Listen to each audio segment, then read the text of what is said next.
Fala, gente amiga, tudo bom? Eu sou Carlos Lose e este é o Batata Diário, seu programa de dicas do Diário do Capitão.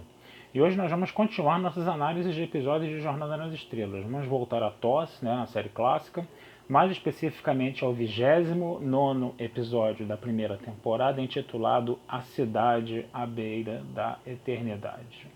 Gente, quando a gente fala desse episódio, a gente tem que se levantar, tem que tirar o chapéu, né? Por quê? Porque muitos fãs de Jornada nas Estrelas, né, consideram, né, esse episódio o top 1, né, de Jornada nas Estrelas, né, vamos dizer assim, né, a coisa mais legal, a coisa mais interessante, a coisa mais importante que a franquia produziu em todos os tempos, né. Ele ganhou os prêmios Hugo e Nebula de ficção científica, é um episódio muito amado pelas pessoas, né? Porque ele tem uma química toda especial, né? Onde ele amarra bem as histórias que ele está desenvolvendo ali, né?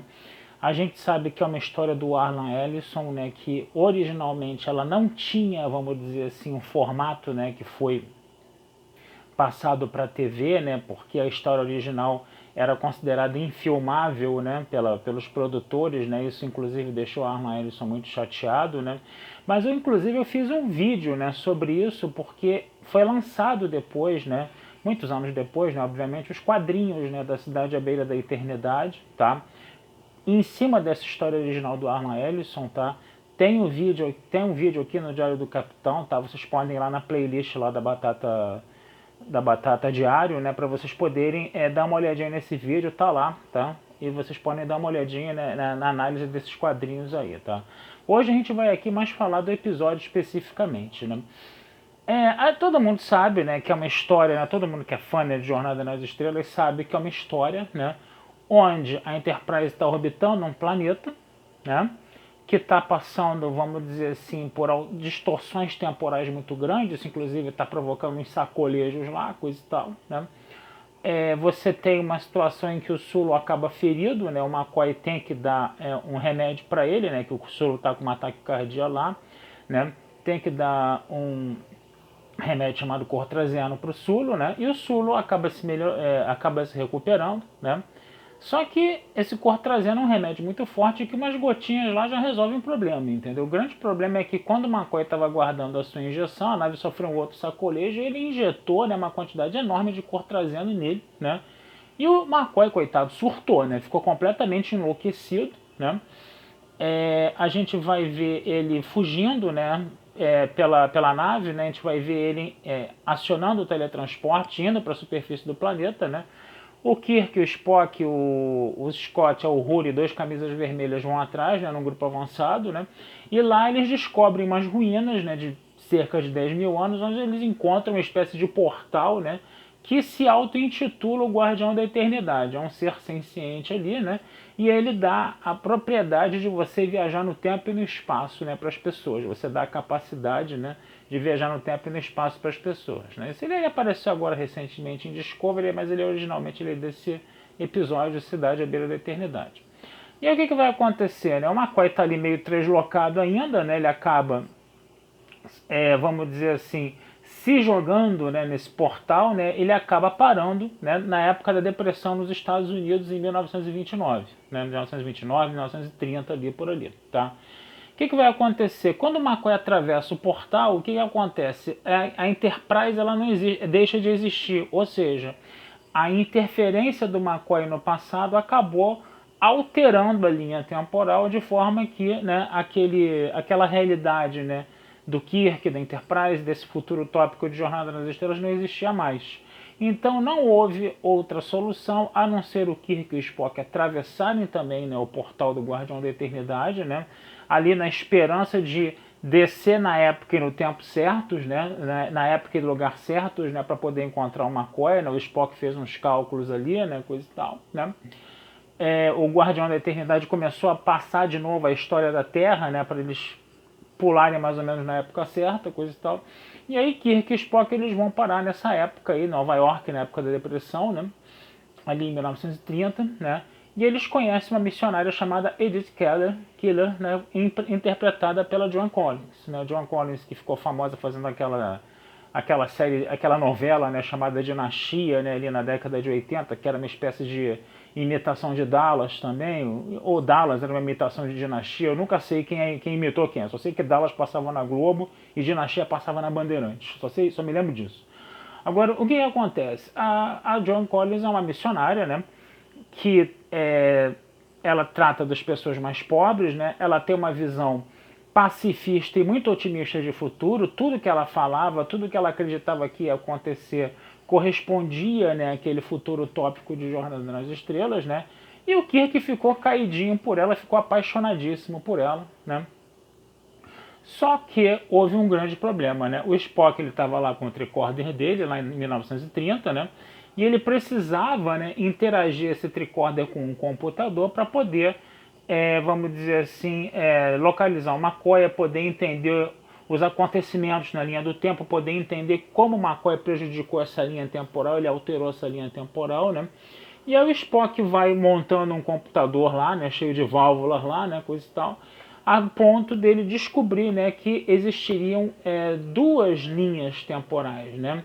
Uma linha temporal falava que Edith Keller ia morrer, né, prematuramente, e a outra linha temporal falava que Edith Keller ia se tornar uma grande líder pacifista, ia ter um encontro com o presidente Roosevelt daí a 6 anos, né, em 1936, né, e ela ia, inclusive, com essa mensagem pacifista dela, e por ironia do destino, ela ia atrasar a entrada dos Estados Unidos na Segunda Guerra Mundial, o que daria tempo para os nazistas desenvolverem a bomba atômica, e aí bomba atômica mais mísseis V2, né, os nazistas iam ganhar a Segunda Guerra Mundial, né, teríamos aí, né, o homem do Castelo Alto, né, no caso, né.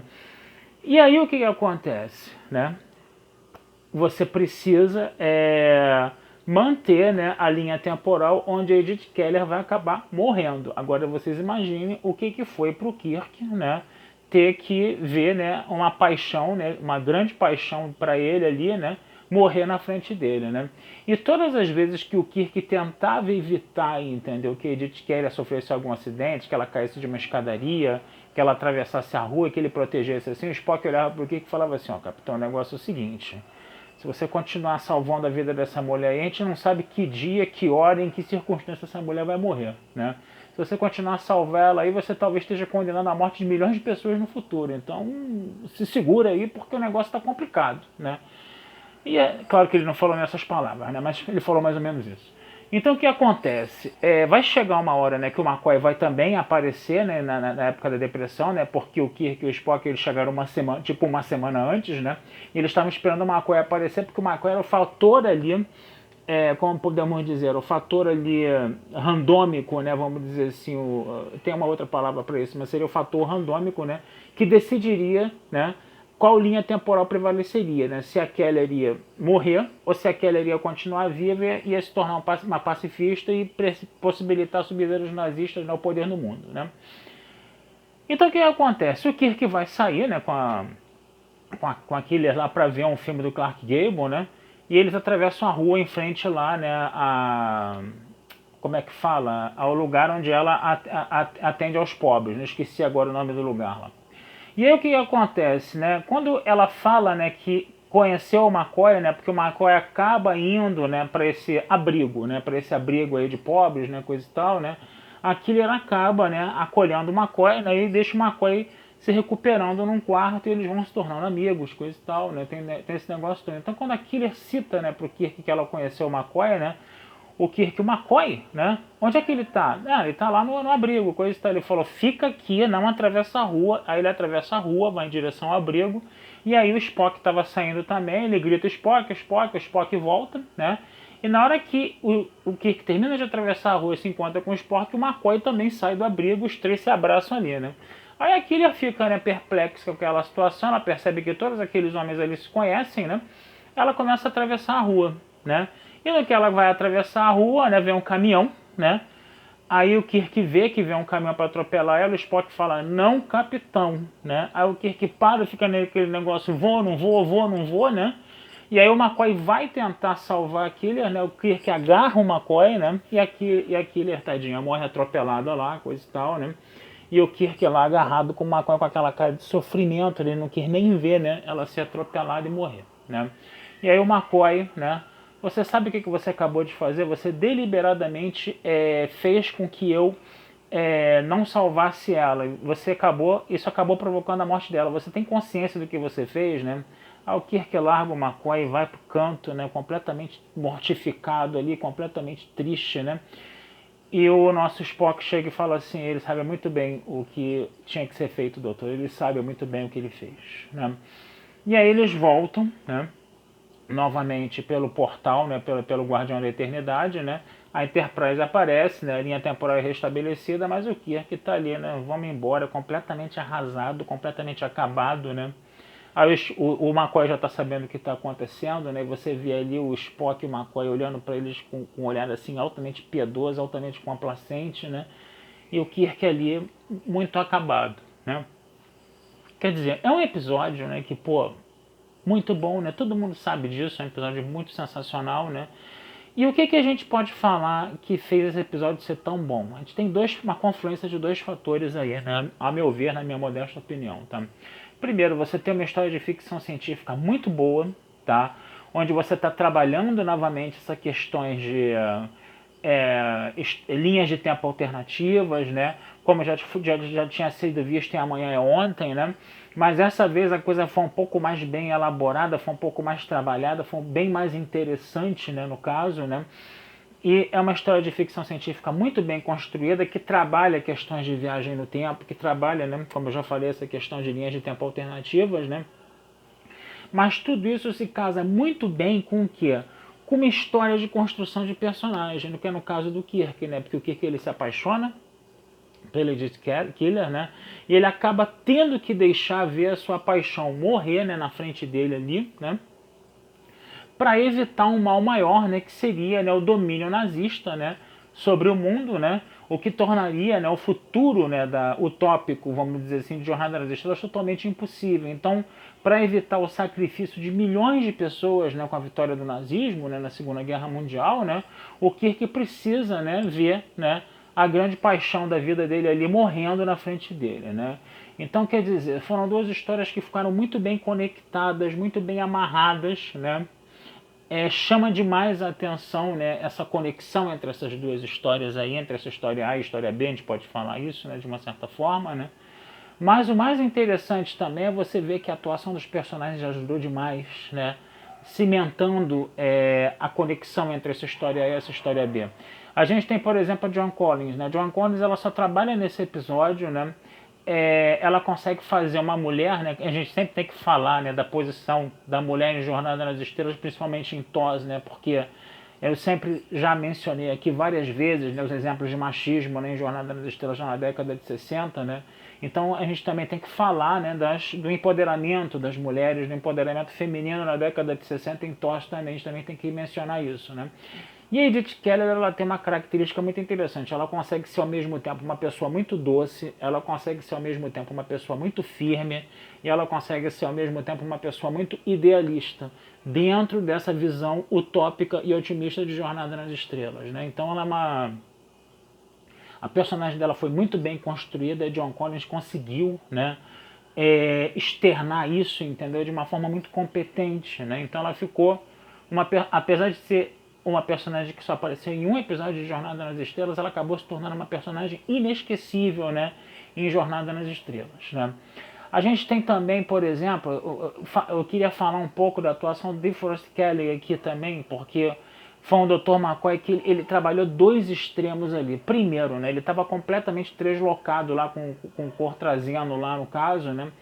E aí você fez até uma maquiagem ali para ele ficar mais, vamos dizer assim, o personagem dele ficar mais expressionista. A gente pode dizer até isso, cara, porque aquela maquiagem era uma maquiagem muito expressionista, né? A gente percebe ali que você empalideceu, né, o rosto dele, né?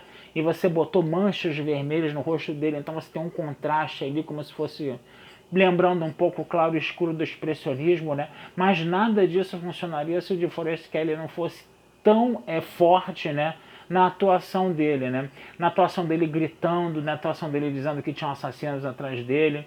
Depois ele aparece na década de 30 lá e ele começa a chorar porque ele se lembra que a medicina da época, as pessoas sofriam costuras e suturas, ele começa a chorar, né, com uma sinceridade muito grande, ele desmaia, ele chora até a exaustão, até o desmaio, né? O que é um negócio muito forte, né? E depois o que acontece? Quando ele chega ao abrigo, ele se torna amigo da Edith Keeler, né? Mesmo ele acreditando que tudo aquilo que ele estava vendo era uma ilusão do Cortraziano ainda, né? Ele se comporta com a Edith Keeler de uma forma tão elegante, de uma forma tão aristocrática, né? Uma elegância que beirava a aristocracia, né? No caso, né? Um porte assim de lord inglês mesmo, né? No caso, né? E você tem essas três coisas aí que ele consegue trabalhar num episódio só, cara. Então a gente tem que realmente tirar o chapéu, né, pro DeForest Kelley nessa atuação, né? E principalmente o William Shatner, né? O William Shatner que todo mundo diz que é canastrão, coisa e tal, que é overacting, coisa e tal, né? É mesmo, né? Tem muito disso, né? Inclusive é uma coisa que eu acho divertidíssima nele, né? Eu adoro episódios em que ele faz overacting, né? Que você chega a rir, né? No caso de tudo isso, né? Mas nesse episódio, quando ele sente, né, a morte da Edith Keeler na frente dele, que ele agarra, que ele abraça o Chacota, que ele abraça o McCoy ali, e ele, sabe, ele fecha os olhos assim, agarrado ao McCoy, assim, sentindo aquela dor, né, de ter visto, não querer nem ver a paixão dele ter morrido na frente dele, né? E depois ele fica ali completamente aéreo, completamente perdido, sabe? Completamente inconformado com tudo aquilo, mas ele fica... É uma coisa contida, sabe? Você sente que ele está à beira de explodir ali, mas é uma coisa muito contida que ele está, uma interpretação muito contida que ele está tendo ali, entendeu? E talvez essa interpretação contida dele, entendeu, tenha sido tão convincente só quando o Spock morreu, né, em A Ira de Khan, né? Que muita gente diz que ali ele também convenceu bastante, né, no sofrimento dele, né, ao ver o amigo Spock morrendo. Então também é uma atuação muito marcante do William Shatner. Tudo isso, né, faz com que esse episódio seja amado por muitos trekkers, né, como o episódio favorito de TOS, e muitos falam, né, isso é a melhor coisa de Jornada nas Estrelas, né. Eu também tenho ele entre os meus favoritos, com certeza, lá nos meus top 10 lá, né. Mas eu confesso a vocês que o George e a Grace ainda, né, tem um lugar muito especial no meu coração, né. Jornada nas Estrelas 4, A Volta para Casa, ainda é a minha coisa de Jornada nas Estrelas favorita, assim, de todos os tempos, né? Porque realmente eu meio que comecei por ali, né? E, sabe, eu saí muito aéreo desse filme, né? Muito feliz da vida. Mas Cidade à Beira da Eternidade realmente, né, é também muito arrebatador. Tá certo, gente? Vou ficando por aqui, desejando a vida longa e próspera a todos, tá? Esse texto vai estar lá, como sempre, na Batata Espacial, tá? E não deixem de curtir, se inscrever no canal do Diário do Capitão, comentar, compartilhar, curtir. Se quiser descurtir também, descurte, mas fala porque descurtiu para a gente poder entender o que está chateando aí, né? E é isso aí, gente. Essa ajuda de vocês sempre é muito bacana pra gente, tá? Um abração, fui e até a próxima.